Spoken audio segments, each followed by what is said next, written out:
আজকের আবহাওয়ার খবর। আজই নিম্নচাপ তৈরি হয়ে যেতে পারে মধ্য বঙ্গোপসাগর এবং সংলগ্ন উত্তর বঙ্গোপসাগরে। এর ফলে সমুদ্রে ঝড়ো হাওয়া বইবে বলে জানালো আলিপুর আবহাওয়া দপ্তর। তার জন্য মৎস্যজীবীদের সতর্ক করা হয়েছে।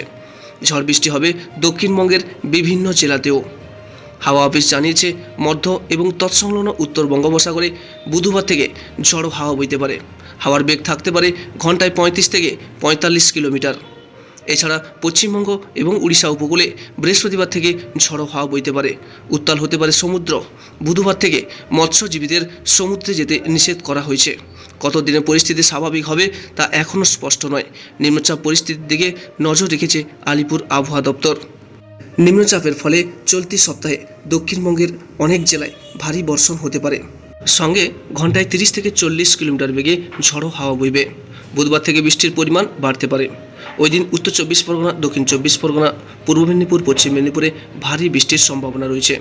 বৃহস্পতিবার মুষলধারে বৃষ্টি হতে পারে কলকাতাতেও। এছাড়াও হাওড়া, হুগলি, 2 24 পরগনা, 2 মেদিনীপুরে এবং ঝাড়গ্রামে বৃহস্পতিবার 7 থেকে 11 সেন্টিমিটার বৃষ্টির সম্ভাবনা রয়েছে।